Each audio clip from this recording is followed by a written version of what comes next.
دی چې چاله د قرض ورکه کنه دا کس ته وایي چې چاله قرض ورکړی شوی دی چې وس ترې رسیږي نو دا قرض بیرته واپس کا.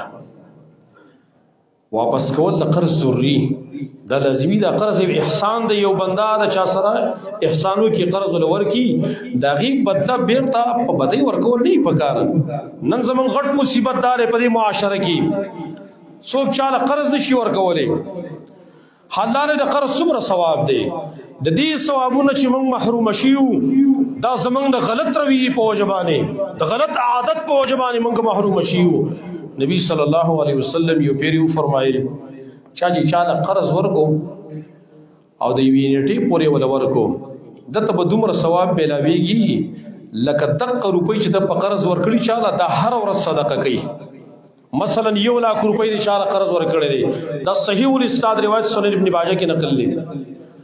1 लाख روپۍ د چاله قرض ورکړي دی د یوې میاشتې پورې 15 ورځې پورې مثلا نو هر ورځ بتا ته دومره ثواب ملاویږي لکه 1 लाख روپۍ ته صدقه کې.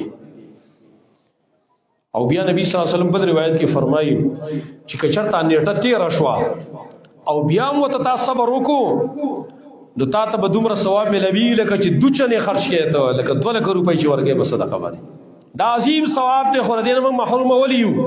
دا زموږ د خلکو غلط عادت دار چې چاله قرض ورکي په قرض پسې وبې کړيږي په خپل مال باندې وبې رنځيږي په خپل مال باندې خلک به عزت کوي. چاته نشي ویل چې مال خپل قرض راکا هغه وي تسبیح او بد اخلاق فلان او فلانی قرض به څوک چاله نور کوي. ځنې خلک مکمل ځان نانګاره کی کو ته دی ویل چې قرض راکا جو ډیر خلک به بچلګو ځان وګړي را وګړي خو کنه وکنانو کلونه به تیر شي مرګ پورې تا ته دانه و چې دا قرض دیواله شاه زادر چرته مسلمان به چې هغه د خوف دا یره بوسي چې د دې قرض پوج باندې زره جنت نه محروم کیږم.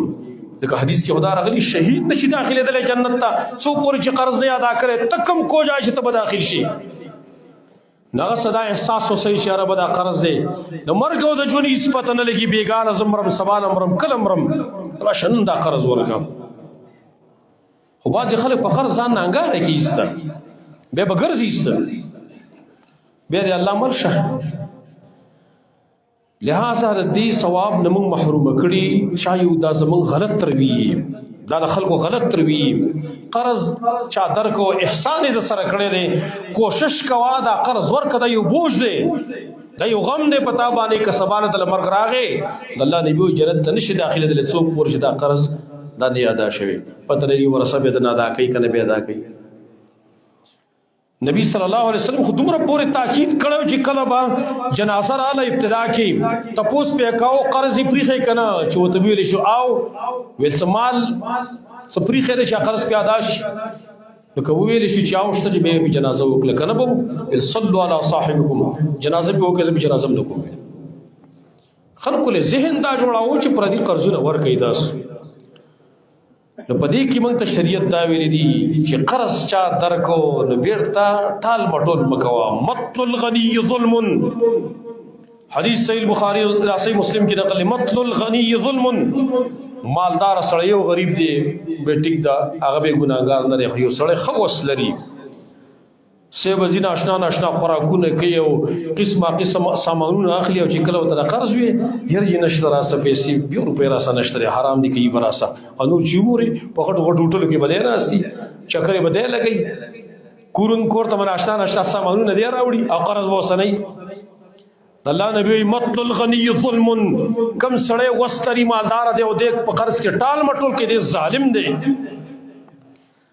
موږ ته چې ظالم لفظ یاد لشي نه څه دوره پروا نه کوي ذکر سړی ظالم دی کنه. الله نبی سوی الظلم ظلمات یوم القیامه ظلم ګره پورز د قیامت تیری دی په تیرو کې بیا ته پروت دی.